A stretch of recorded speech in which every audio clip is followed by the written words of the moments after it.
welcome back to Your Hair Made Simple, the podcast where we encourage you to embrace your natural hair with clarity, confidence, and courage.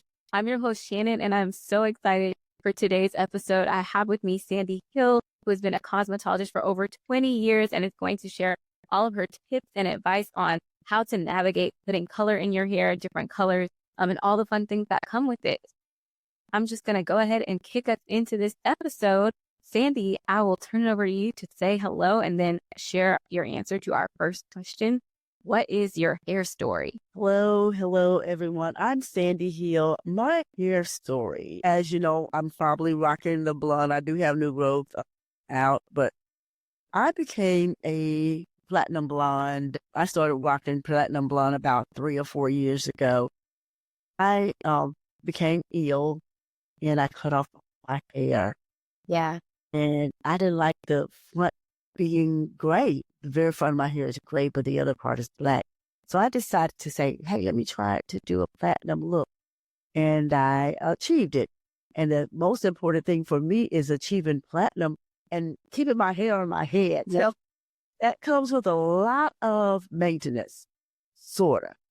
So that's how I became platinum. I got sick. I did not want to continue to color my hair every 2 weeks to cover the gray.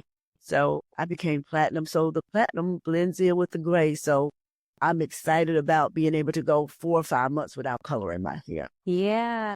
And I think that's really smart, right? Like you got a color that like blends in essentially with what you're trying to do, but it's something that's still fun for you. And so that's your story of how you went platinum. You said it's been 4 or 5 years now of being platinum? It's been about 4 years. And I know because I was on medications, which is a big factor when coloring or doing any type of chemical treatment on your hair. I knew that I was under medications for a season and I did not want my hair to shed. A lot of times we service clients who have medical conditions and they would like to have their hair colored. It's not a good advice to take them platinum or any other color. You have to understand their health, their medical history before you go into coloring hair safely. So for me, I know I had a window that was open that I said, you know what, I have this small window and I colored my hair because if I had to go back on medication anytime after that, my hair is already colored. I don't have to face trying to color my hair to combat different products that are in. There are different ingredients in medicines and some of those ingredients will change your hair color, make your hair come out. It's so many things that medicines do to your hair, not only your body, your hair. And I wanted to make sure I had that small window and it actually worked for me. Yeah. So going back a little bit further, because that's how you became platinum story. So how long have you been natural? Well, I've been natural for about 10 years now. I worked at a natural hair salon. So when I started doing hair, I always did relaxers, but I was one of the stylists who always paid attention to healthy hair. So for me, relaxing the hair every 8 weeks was not feasible. So what I would do, I would try to, my idea of a good stylist, I wanted to condition the hair first. I wanted to make sure that my clients had the best conditioned hair so they'll have the healthiest hair because I'm not a person that goes out and advertise my business. My clients are my walking advertisement. So in order to get a client, I had to make sure they had the ultimate health, healthy hair. So I always studied conditioners and I always studied the natural breakdown of our hair. So say, for instance, if you have dry hair and you may come in and say, I've heard that I need a protein treatment because my hair is dry. From my studies, that's not necessarily so. I have to understand why your hair is dry. So for me, we always say alpha G this and alpha G that. That wasn't my answer. That wasn't the solution for me. I remember my alpha G product. Yeah. Right. My solution was adding moisture to your hair. But I had to understand adding moisture to your hair. I had to get a moisturizer with such a small molecule that it would go into your first couple of layers of hair shaft to seal those areas that were so dry. And then also seal that moisture in your hair. Because if we get a conditioner that has a heavy molecular weight, it cannot go into those layers of hair and it will not do the job. So you have to understand conditioners. So my studies were, let me understand how conditioners. And then that informed how you could keep clients' hair healthy when they had it permed, right? It's like we're putting, at the time earlier in your career, you're putting perms on, but it's also like I'm doing my best to counteract like any damage by using and applying conditioners. And then that information helped you when you were doing color and understanding color, because you're understanding how to like make sure hair is hydrated and moisturized. And also, I wanted to educate my clients on how to do home maintenance, moisturize the hair. A lot of times as stylists, we are in a hurry. So we'll just pile the conditioner on top of your head. No, that's not how it works. The oldest part of the hair is the longest part of the hair. So so it's going to be the most fragile. Yeah. So a lot of times people say, oh, my hair grew, but it'll only grow but so far. That's because you're not addressing the oldest part of your hair, which is the longest part. Yeah. So we'll train a client, or you'll see a stylist just plop the conditioner on top of the head, knowing all your hair should be fully saturated evenly with conditioner. Yeah. So a big factor is not just using a product, but it's in the application and understanding the instruction of how to use the product. Yes, and instruction, because we don't give instructions. We keep the instructions in our head. So for me, in order to have a client, not only a return client, but a client who can represent me, you have to understand application. You have to understand what I'm doing. So I like to fully educate my clients on not only the service I'm giving, but how to maintain their hair once they're out of my chair.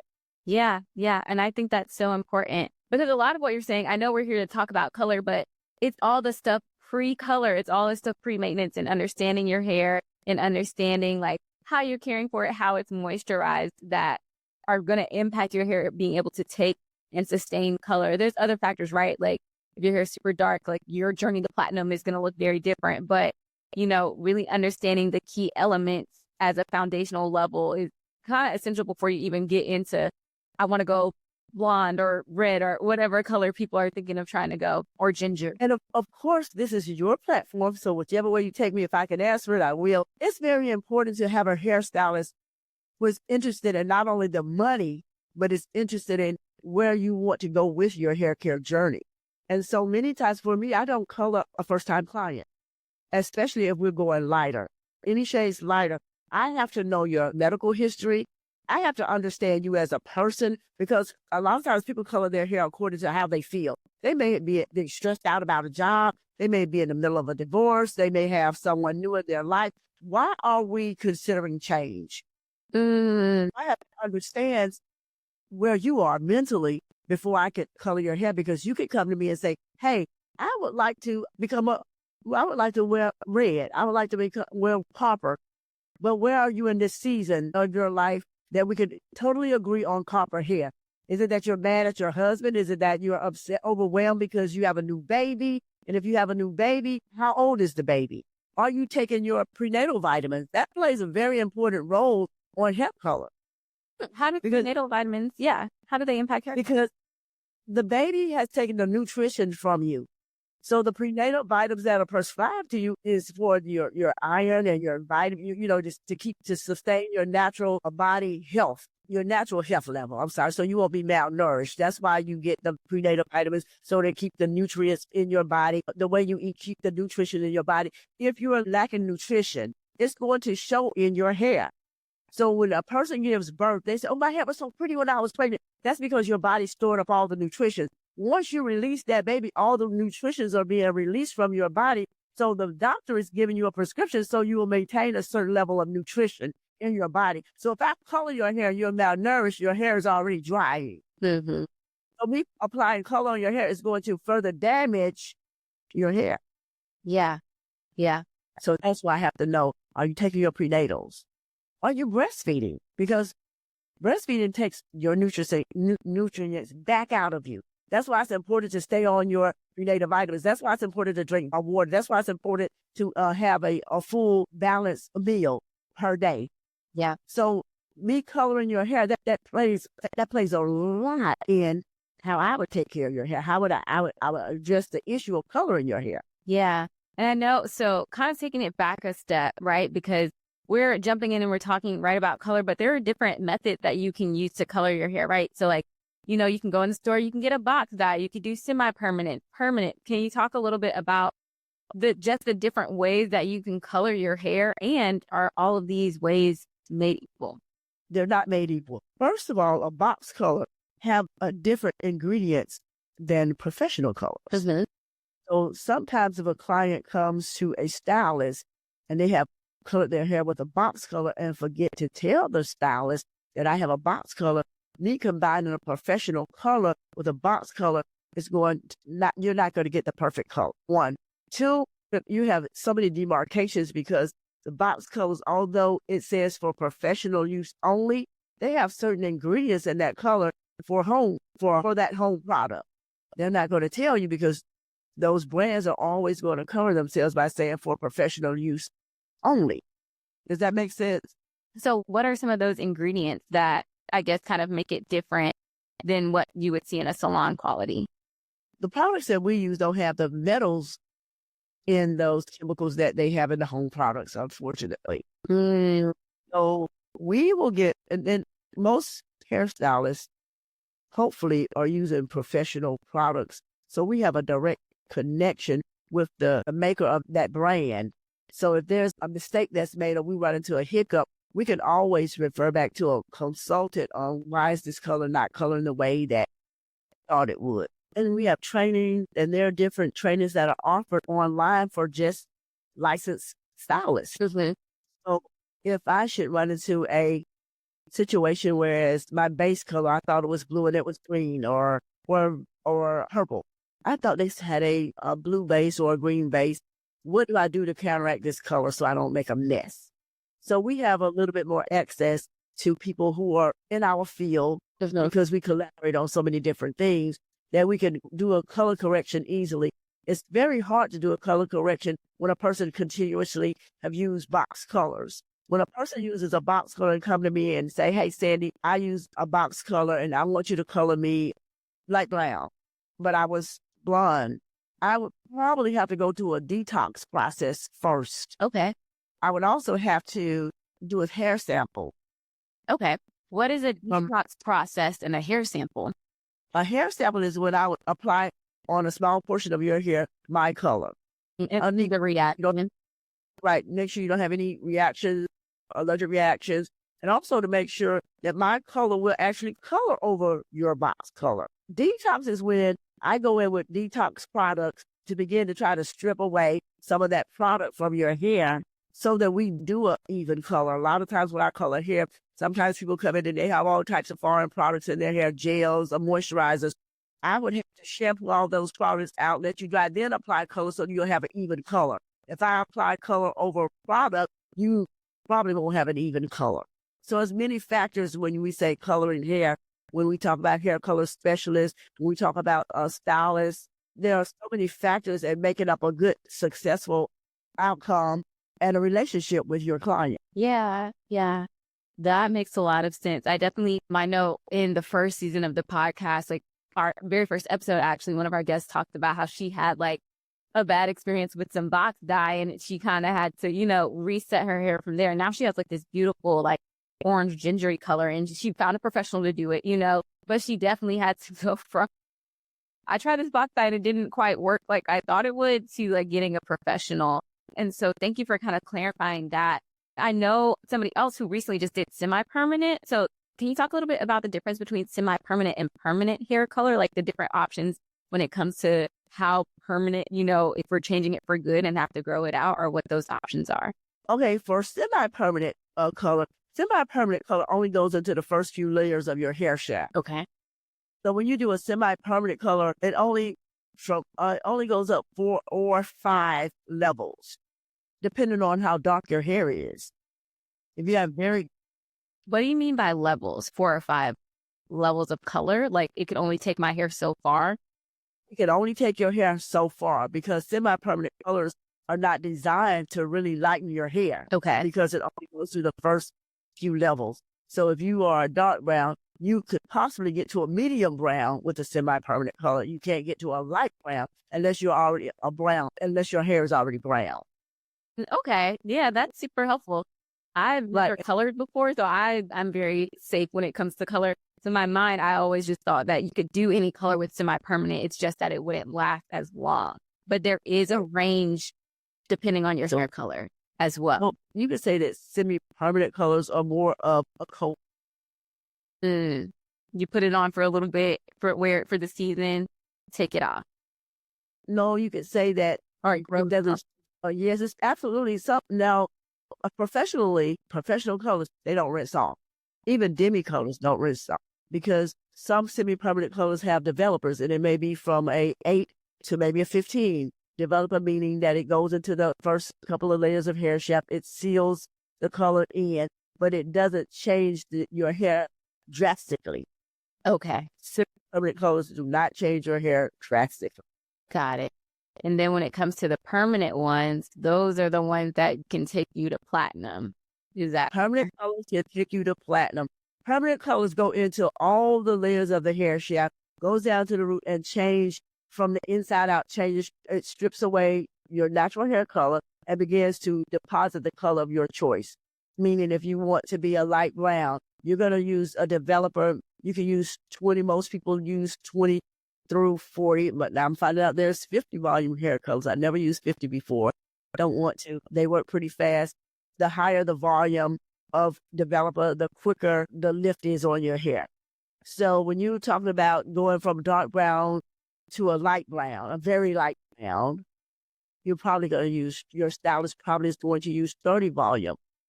A seasoned stylist may use 20 volume on a light brown hair and monitor it. But for the most part, they'll use higher volume. So the higher the volume, the lighter the hair. Yeah. Yeah. So, and those colors cannot be altered by, oh, I don't want this anymore unless you darken the hair. You could darken the hair, but it does stay on. It's permanent. It does stay on until your hair grows out. Yeah. And then if you're darkening the hair, essentially you're just changing the color back, but you've already kind of changed the properties of your hair through the stripping and everything else. So it's either you darken it or you let it grow back in its original color. Are those the two options? Yeah, you could darken the hair if you have light in your hair and say, hey, I don't want this. You can use a semi-permanent color or a permanent color to darken it. Like, just say you were platinum and you say, oh, I don't like this. Your stylist can use a dark brown and make it permanently dark brown. But you have to remember that under that dark brown hair, your original color has been stripped. Yeah. So you still are blonde. So you have to be very careful when you're deciding on color, if there's something that you want to do. Yeah, that's super insightful. And so in terms of the process, right, and like length of time, because I know some people that have gone and they're like, if you're, going in that day, you're not coming out blonde that day, right? And to your point of talking about developers and stripping the hair color up, how long can it take, like depending on your color, to get to where you want to go, right? Is it like months long of treatments and coming back and like going up in colors? Or what is that process like? Now, you can go in a day, according to your stylist. If I wanted to go from like my dark hair to platinum blonde, I could do it in a day? You could, but it's not suggested, from me at least. Yeah. Okay. They have so many products out now that actually have, because when you strip your hair, you're creating pockets in your hair up, because you were stripping the hair, so of course it's damaging.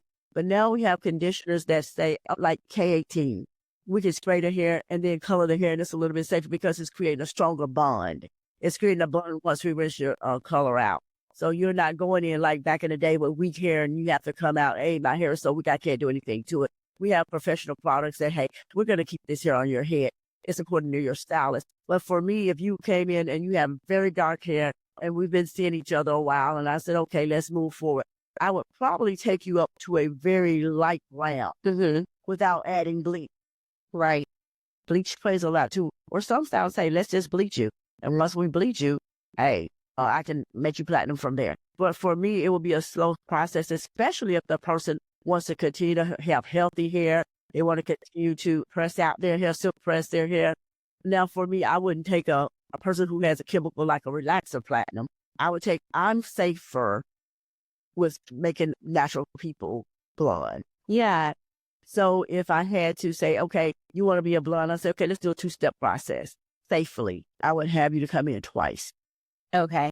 And then in between those times, like what is the range in between it? Like, let's say I go light brown, and then how long before I come back to go the next step? Like I said, we're dealing with healthy hair, maybe 2 to 3 weeks, because I want to make sure that you're comfortable with that brown first. And I like it that way because you may figure, oh, this is too light, and because I'm dark complexion, and people may say, I want to be platinum like you. But a lot of times it plays with your skin tone. It's a vibe. To me, wearing lighter hair is a vibe because I could take you my color, but we could be the same color, but not the same skin tone. Yep. So it's going to look totally different. Yeah. And So I make sure that you're very comfortable in that brown stage. I make sure that when I see you again, you don't have shedding. yes, absolutely. And then if you don't have any shedding, let's go to the next step. But I also have a relationship with the clients where I know that we're not just coloring you and I'll see you next year. Because if we wait time, you're going to get dry. I don't care what you do at home. There's certain products you cannot get. So I want to make sure that we have a relationship. We have a true relationship, and you're going to come. You're sporting this platinum hair. You're going to continue to come so that we can continue a healthy hair maintenance at the salon as well as at home. On that second visit, if you're not shedding anything, I will take you platinum. There are instances where people say, hey, I want platinum now. And we take them up, we bleach them, but you bleach them carefully. You understand what volume of developer to use. It's an all-day process, and we condition you carefully. Now, although I'm a hairstylist and I do my own hair, and I'm very careful, and I know we're not supposed to because I'll typically do your hair, but I'm careful with doing it. I know how to color my hair, come out of it, go back the next day, color it again. I understand the process because although I'm a stylist and I have all the access to products, I also understand that my hair will fall out my head. I went to a salon once, a very popular salon. They charged $500 to color my hair this color. And when the young lady finished, my hair was coming out my head. What happened that went wrong? She continued to let the product sit. I noticed a couple of things wrong. And you know what? Just in a non-judgmental way, it taught me a lesson. Yeah, absolutely. To go back into my my salon and make sure I ask important questions. She didn't ask me questions about my medical history. She asked me. I don't tell people I'm a hairstylist. Mm-hmm. So as far as she know, I'm the perfect canvas to operate at your best. She didn't ask me was I on any medications. 1. 2, she was engaging in other conversations with her coworkers. When you're doing something as important as hair color, you need to keep your eye on the prize, which is the client. She didn't monitor the time. She didn't do any of the above. And actually, when she finished the service, when she was almost finished with the service, she lifted me up and my hair hadn't colored platinum yet. It was like a very awful orange. So she said, we can do part 2. I said, okay, go ahead. When I said, go ahead and do part 2, she left me again in the bowl, didn't monitor my hair. So she lifted me up. She said, well, it's not totally like I wanted it to be. I said, you know what? That's fine. I said, I had it from here. And she said, you can come back. I said, no, I have it from here. But my hair came all out. Yeah. Yeah. And when you do hair, you have to pay attention to the client. You have to pay attention to so many things when coloring hair. It's not just a service. It's an interaction that's so intense. You have to monitor everything about the client's hair. You have to watch their hairline. You have to make sure it's not smoking because, believe me, adding a lot of developer and bleach, it starts to smoke if it's too much. It's a lot of things a lot of components come with coloring hair. Are there any other things like smoking hair that people, hopefully nobody encounters their hair smoking, right? But these things happen, right? Are there any other things like that? Like if somebody's going to get their hair colored and like they're noticing their stylist is not engaging or not timing, or their hair is starting to smoke, what are some other factors that people can be on the lookout for? Or maybe like you're sharing these questions beforehand. For a client who wants to get their hair colored, make sure the stylist is not so busy that she can't pay attention to you. Yeah. Why don't you, maybe a suggestion is to go look on their Instagram page. If you have platinum hair and everybody on your page has shredded hair, that's not the stylist to color you, from my opinion.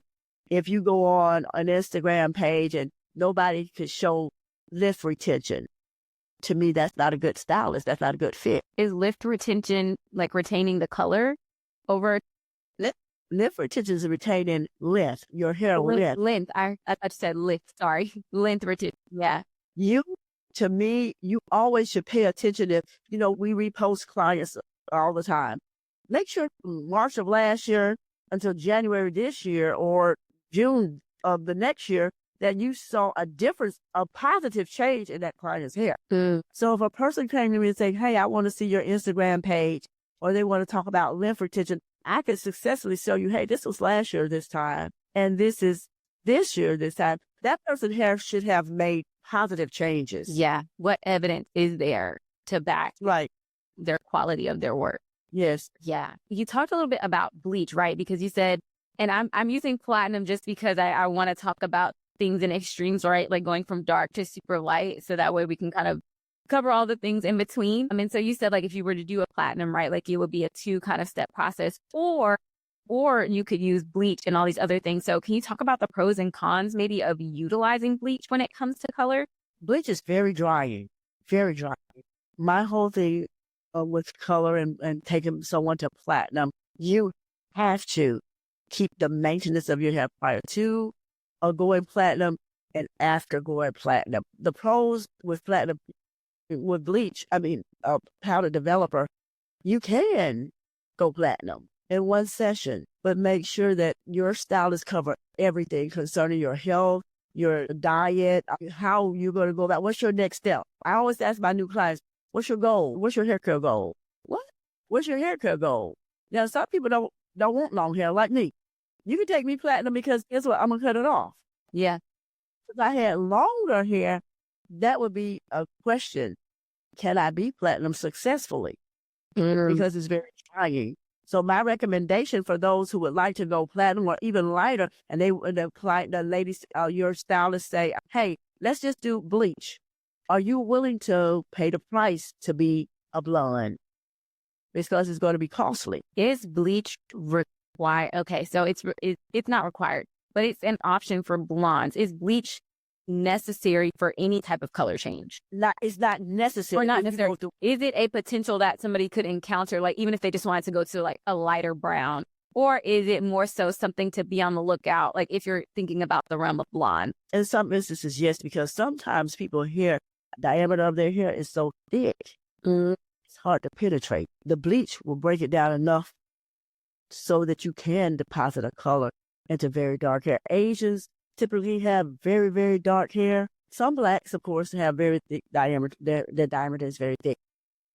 You can't just put a color on that hair that lips. It's not going to do anything. Believe it or not, and I'm not sure if people are educated about this. Most black people don't have black hair. They have the darkest brown hair. But there's a few people that actually were born with black hair. Mm-hmm. And those few people, if you have black hair, it might be very hard to color your hair blonde. You would have to go through either have to have bleach added. It's so many different techniques. But when you were speaking about blonde hair and hairstyles, make sure you go to a stylist to me that's seasoned. You have colorists out here that's bad to the bone. I know a few of them myself. But as they color hair, there are restrictions. Hey, we're going to do a 2-step process. Most people do. Sometimes, and I tell a lot of my class, we're going to sit all day, bring your lunch, because I don't want to do an expedited service and I'm going to risk bringing your hair out. And that impacts your quality and your reputation too, which is also important. It's like I told you, my hair is platinum. Your hair is beautiful. It's either going to take all day or it's going to be a 2-step process. Yeah. People getting color, right? Like how can they, because we've talked about some things to look out for when it comes to your stylist, different processes, questions to ask when people get home, right? Because we talked about how color can really be a drying process for your hair, even if it is healthy, right? Like some of the things are just like stripping at it. So when people get home, what are some things that they can be doing to maintain their hair when they're away from this hair? I'll cocktail conditioners for them and jar them for them. So when they're at home keeping their hair up, hey, this is what Sandy has formulated. Mm-hmm. And I use an array of moisturizers. I even use oils. Mm-hmm. Certain oils I'll mix in with my conditioners to assure you that your hair is not going to break. You're going to keep up the highest level of moisture so that when you come back, I'm not saying what the heck just happened. No, we're going to be on the same page. The reason why I use some oils, because God created the elements of the earth to actually help your hair grow as well. Mm-hmm. We don't know them. And when you learn them, you learn certain vitamins, you learn certain oils, certain plants. They help stimulate the scalp. Mm-hmm. So you're going to get hair growth. You have certain plants that actually these herbologists, herbalists, they know what they're doing. I don't know how you make a oil, but they mix all this stuff up. No, I'm not trying to be that person because I don't know, but I know that they mix up certain oils. And for me, I always research. So if I hear about any type of plant that's vital to hair growth, I'll look it up, research and say, hey, this is good. I don't recommend a company because I don't know if it's a company I've studied. And I say, hey, yeah, they have this oil, this herb, and you do have growth. Mm-hmm. Yeah. So if somebody listening to the show, right, like they aren't necessarily coming to you, but they have gotten their hair colored right and they want to maintain it well at home, are there certain because there's different types of conditioners, are there certain types of conditioners that they could be on the lookout for? Is there maybe like a good volume of, hydrating their hair that people should be more mindful of if they have color and they want it to still, have healthy hair? I would actually have to see a picture of their hair because we all have different hair types and textures. I would like to give you recommend the best conditioner for your hair texture and type because all conditioners don't work for everybody. Some people have dry hair, so I'll say, okay, you need a little bit more. You need a very intense moisturizer. Use this product. Some people may have fine hair. If you use this product, it's going to weigh your hair down. So no lie, without exaggeration, I probably use about maybe 10 different shampoos, conditioners. I have more conditioners than I have shampoos because I cocktail each conditioner according to that person's hair texture and type. So if a person asks me, what moisturizer should I use? I would say, just send me a picture of your hair. Once they send that picture in and then I'll talk to them a little bit because I want to know, because some people have sensitive scalps. I can't recommend you a product that I know will irritate your scalp. Some people don't like a minty feel on their scalp. I can't recommend something that's minty, although it's moisturizing and it's going to irritate you. It won't work because you won't leave it on long enough to work. Yeah. Yeah. And I don't think I was thinking about like a specific product brand, but like hydration masks or just like the general kind of family of products that people could be more mindful of. Like if you have color, this needs to be added to your routine, not necessarily like the brand, but like you need to be more mindful that you're using these things to minimize drying your hair out. Well, moisturizing shampoos is definitely going to play a role in it. But before you moisturize, you need to strip your hair because you don't want to work off buildup. You need to do a cleansing first, then add moisture to your hair, then a moisturizing shampoo. And I heard you mention masks a couple of times. Masks are very intense moisturizers. A mask, but I also heard you continue to mention hydrators. It's so important to hydrate. You find a stylist, make sure they are using steamers because that intensifies your moisture level. So if you find a stylist, especially those that are people with colored hair, always ask to hydrate. Some people say we're hydrating on the hair dryer. No, we have a hydration machine that are specifically geared. Yeah, they steam and the steam comes over. They're actually for color as well, meaning certain hydrators are specifically designed to have color in your hair. You go up on the hydrator, and it actually helps with the color seeping into those first levels of your hair shaft to get your good color over in with the French. Yeah. So in Paris, they started that, and it trickled over. So we have some French habits making its way into our hair care systems. So in this season, in this day and time, I feel like every colorist, every stylist, whether natural hairstylist or just a hairstylist period, should have hydration machines in their salons.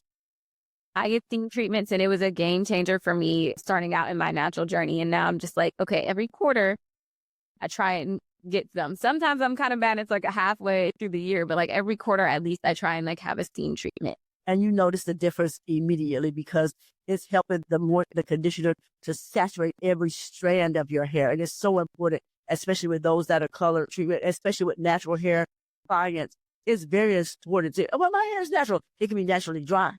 So the steam, the hydration is, hey, we're going to take this conditioner and it's going to go through every strand and you'll feel the difference. And it also associates with lymph retention. When you get lymph retention with dry hair, it's going to break. But if you keep your hair moisturized, color without color, your hair is going to grow unless it's a genetic hiccup in your... Yeah. Well, this is so good. We're starting to wind down now. So if you have any like final thoughts or tips for people who have hair color, who have color in their hair, or who are considering getting their hair colored, what would you say are your top tips kind of out of everything we've touched on, or anything that you didn't share but want to make sure they know? My suggestion would be to continue to make sure that you keep your hair moisturized from the very end to the base, because you would like to continue to keep your hair on your head. And we always say money coming. We always make declarations, but we decree and declare over our head that we continue to have hair on our heads. Also, make sure that you don't have any infections, any layers of debris that will cause an infection, because infections on your scalp could also prevent your hair from growing. Yeah. Fungus. that you don't know that are there. So it's imperative that you do detox before coloring. Detox that scalp, detox that hair, so that you will have even color. And also, like I said, the brand. What brands are your stylists using? If you can buy the same brand of product that your stylist can buy, you can buy the same brand. That might not be the product, and that may not be the stylist for you. We should hold a standard as a licensed professional to bring you the best at all times. Okay. And then my last question is, if you could say one affirmation to your hair right now, what would it be? I affirm that we have healthy, long, and strong hair. We affirm it again. Yes, ma'am. Healthy, long, and strong. We love it. Awesome. Well, Sandy, thank you so much for joining on today's episode. And for those that were listening, make sure you text link to this episode to a friend who also might need some advice on getting their hair colored or managing it and maintaining it and keeping it healthy. Make sure that you subscribe to our newsletter in the link below our episode, and be on the lookout for more events and episodes and things with Your Hair Made Simple. Until next time, remember that all hair is good hair and your hair is good hair. Bye, everyone.